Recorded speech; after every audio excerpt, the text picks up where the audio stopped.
اعوذ باللہ من الشیطان الرجیم بسم اللہ الرحمن الرحیم للفقراء، محتاجوں کے لیے، المہاجرین، جو ہجرت کرنے والے ہیں،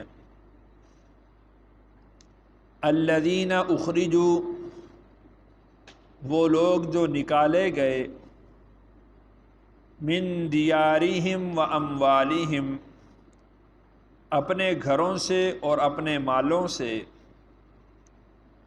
یبتغون، وہ تلاش کرتے ہیں، فضلا من اللہ و رضوانا، اللہ سے فضل اور خوشنودی، وَيَنصُرُونَ اللَّهَ وَرَسُولَهُ، اور وہ مدد کرتے ہیں اللہ کی اور اس کے رسول کی، اولئک هم الصادقون، یہی وہ لوگ ہیں جو سچے ہیں۔ ان سے پچھلی آیات میں اللہ تعالیٰ نے مال فے کی تقسیم کا حکم بیان فرمایا تھا کہ مال فے وہ اللہ کا ہے، اللہ کے رسول کا ہے، قرابت داروں کا ہے، یتیموں کا ہے، مسکینوں کا ہے، مسافروں کا ہے۔ اور پھر آگے اللہ نے ارشاد فرمایا للفقراء المہاجرین، ان مہاجرین کے لیے جو فقراء ہیں، جو محتاج ہو گئے ہیں، الذین اخرجوا من دیارہم و اموالہم، کہ جن کو ان کے گھروں سے اور ان کے مالوں سے ان کو نکال دیا گیا۔ یعنی مہاجرین جو مکہ مکرمہ سے ہجرت کر کے مدینہ منورہ میں آئے، وہ سب ایسے نہیں تھے کہ مکہ مکرمہ میں بھی محتاج ہوں، ضرورت مند ہوں، فقیر ہوں، بلکہ ایسے مہاجر بھی موجود تھے کہ جن کے مکہ کے اندر اپنے باغات تھے، اپنی زمینیں تھیں، اپنے گھر تھے، اپنی تجارت تھی، لیکن جب وہ وہاں سے نکل کر یہاں پر آئے تو اب وہ سارا کا سارا مکہ میں چھوڑ کر آ گئے۔ اب جب مدینہ منورہ میں آئے تو ان کے پاس کچھ بھی نہیں تھا، نہ مال اسباب، نہ تجارت، نہ باغات، نہ زمینیں، نہ گھر، کچھ بھی نہیں تھا، تو اس طرح سے وہ محتاج ہو گئے۔ تو یہ جو مال فے ہے یہ ان مہاجرین کے لیے بھی ہے۔ یبتغون فضلا من اللہ ورضوانا، اور وہ تلاش کرتے ہیں اللہ کے فضل کو اور خوشنودی کو۔ یعنی انہوں نے جو ہجرت ہے وہ کسی دنیاوی مقصد کے لیے نہیں کی، ان کی ہجرت کا مقصد وہ اللہ کا فضل تلاش کرنا اور اس کی خوشنودی کو تلاش کرنا تھا۔ وَيَنصُرُونَ اللَّهَ وَرَسُولَهُ، اور وہ اللہ اور اس کے رسول کی مدد کرتے ہیں۔ یعنی مکہ مکرمہ میں رہتے ہوئے تو آزادانہ طور پر اللہ اور اس کے رسول کی مدد سے مراد اس کے دین کی مدد ہے۔ تو مکہ مکرمہ میں آزادانہ طور پر وہ مدد نہیں کر سکتے تھے، تو وہ نکل کر ہجرت کر کے مدینہ منورہ میں آ گئے تاکہ وہ اللہ کے دین کی مدد آزادانہ طور پر کر سکے۔ اولئک هم الصادقون، اور یہی وہ لوگ ہیں جو سچے ہیں، یعنی یہ ایمان میں سچے ہیں، اپنے عمل کے اندر سچے ہیں، اپنے قول میں سچے ہیں، تو ان کو مال فے میں سے حصہ دیا جائے گا۔ تو جیسے میں نے پہلے عرض کیا تھا کہ رسول اللہ صلی اللہ علیہ وسلم نے مال فے میں سے حصہ مہاجرین کو دیا، تو مہاجرین کو دینے کے بعد انصار کے ساتھ جو وہ رہ رہے تھے ان سے ان کی یعنی وہ جو ان پر ان کا انحصار تھا وہ ختم ہو گیا، اور مہاجرین خود اپنے پاؤں پر کھڑے ہو گئے، اپنی مالی طور پر وہ خود مضبوط ہو گئے، اپنے انہوں نے گھر بنا لیے، زمینیں ان کے درمیان تقسیم کی گئیں اور مال ان کے درمیان میں تقسیم کیا گیا۔ یہ تو کیفیت اللہ تعالیٰ نے بیان کی ہے مہاجرین کی۔ اب یہاں پر جو اللہ تعالیٰ نے کیفیت بیان کی ہے، ظاہر سی بات ہے کہ یہ ان کی ظاہری نہیں بلکہ دل کی کیفیت ہے۔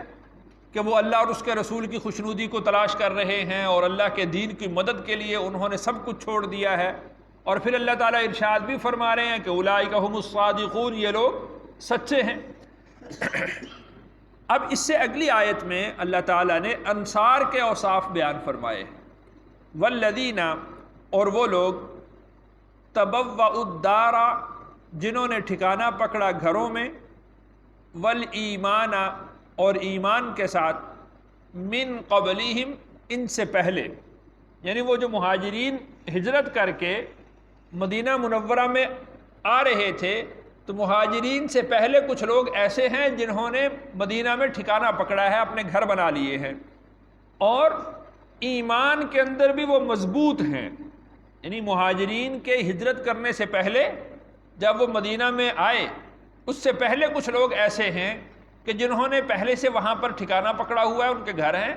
اور ان کے دلوں کے اندر ایمان راسخ ہے۔ من قبلہم، یعنی ان سے پہلے، مہاجرین سے پہلے، یحبون،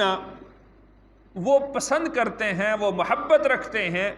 من ہاجر الیہم، ان کے ساتھ جنہوں نے ان کی طرف ہجرت کی۔ یعنی یوں نہیں ہے کہ انہوں نے ظاہری طور پر کہا ہو کہ ٹھیک ہے جو مہاجر ہیں وہ ہمارے پاس آ جائیں، اور جب مہاجرین آ گئے تو پھر انہوں نے دل میں تنگی محسوس کی ہو کہ اوہو یہ تو اب ہمارے پاس آ گئے ہیں، اب ہماری زمینیں آدھی ہو رہی ہیں، ہمارے گھر آدھے ہو رہے ہیں، ہماری تجارتیں آدھی ہو رہی ہیں۔ ایسا نہیں ہے، اللہ نے ان کے دل کی کیفیت یہاں پر بیان کی ہے کہ یحبون من ہاجر الیہم، وہ ان سے محبت رکھتے ہیں کہ جنہوں نے ان کی طرف ہجرت کی ہے۔ ولا یجدون، اور وہ نہیں پاتے، فی صدورہم، اپنے دلوں میں، حاجتاً، کسی قسم کی تنگی،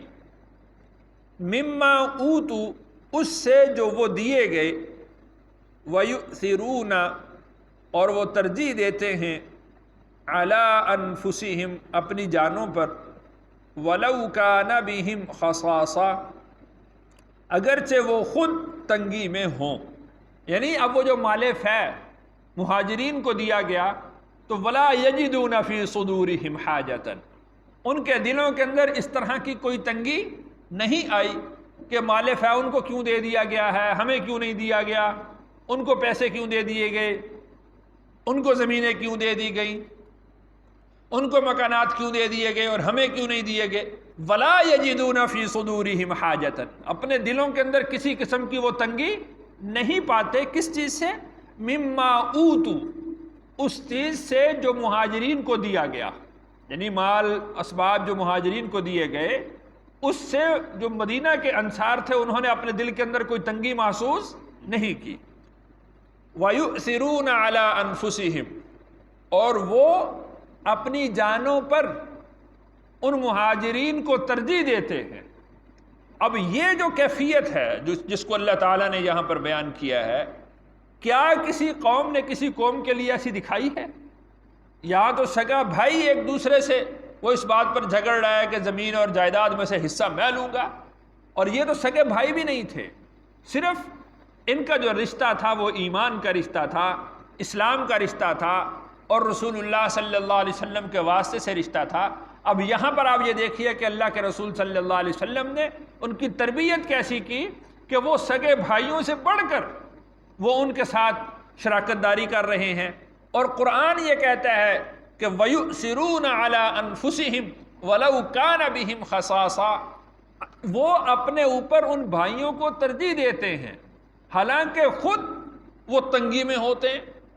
اگرچہ وہ خود تنگی میں ہے پھر بھی وہ اپنے بھائی کو ترجیح دیتے ہیں کہ اس کا سر جائے، اس کا بھلا ہو جائے، میری خیر ہے۔ وَمَن يُوقَ شُحَّ نَفْسِهِ، اور جو شخص بچا لیا گیا اپنے نفس کے بخل سے، فَأُولَٰئِكَ هُمُ الْمُفْلِحُونَ، پس یہی وہ لوگ ہیں جو کامیاب ہونے والے ہیں۔ یہاں پر آپ دیکھیں کہ اللہ تعالیٰ نے مہاجرین کے اوصاف بھی بیان کر دیے اور انصار کے اوصاف بھی اللہ نے بیان کر دیے۔ اب جب قرآن کی گواہی مہاجرین اور انصار کے بارے میں یہ ہے، تو اس کے بعد اگر کوئی شخص اپنے دل کے اندر کوئی کینہ رکھتا ہے، اپنے دل کے اندر ان کے بارے میں نفرت رکھتا ہے، یا اپنے دل کے اندر ان کے بارے میں بغض رکھتا ہے تو اس کے دل کا یہ مرض ہے، اس کا دل بیمار ہے۔ فی قلوبہم مرض فزادہم اللہ مرضا، اللہ تعالیٰ نے ان کے دلوں کے اندر روگ رکھ دیا ہے، اور دن بدن انشاءاللہ یہ روگ بڑھتا ہی جائے گا، یہ روگ کم ہونے والا نہیں۔ اب مہاجرین کے اوصاف بھی اللہ نے بیان کر دیے، انصار کے اوصاف بھی بیان کر دیے۔ اب جو بعد میں آنے والے لوگ ہیں ان کے لیے اللہ تعالیٰ نے تربیت کر دی ہے، وہ سنیے۔ والذین، اور وہ لوگ، جاؤ، جو آئے، من بعدہم، ان کے بعد، یعنی ان کے دنیا سے گزر جانے کے بعد جو لوگ بعد میں آ رہے ہیں، ان کے لیے کیا نمونہ ہے، ان کا عمل کیا ہونا چاہیے؟ یقولون، وہ کہتے ہیں، ربنا اغفر لنا، اے ہمارے رب ہمیں معاف فرما، وَلِإِخْوَانِنَا، اور ہمارے بھائیوں کو، الذین، ہمارے ان بھائیوں کو، سبقونا بالایمان، جو ہم سے ایمان میں سبقت لے گئے، جو ہم سے ایمان میں پہلے گزر چکے ہیں، ان کو بھی معاف فرما۔ وَلَا تَجْعَلْ، اور تو نہ رکھ، تو نہ ڈال، فی قلوبنا، ہمارے دلوں میں، غلن، کینہ، وَلَا تَجْعَلْ فی قلوبنا غلن، اور تو نہ ڈال ہمارے دلوں کے اندر کینہ، للذین آمنوا، ان لوگوں کے لیے جو ایمان لے آئے۔ ربنا، اے ہمارے رب،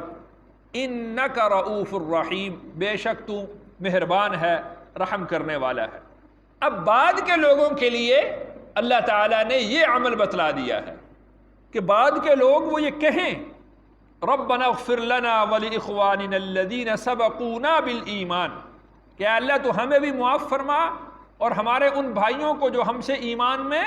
سبقت لے گئے ہیں، جو ہم سے ایمان میں پہلے گزر چکے ہیں، تو ان کو بھی معاف فرما۔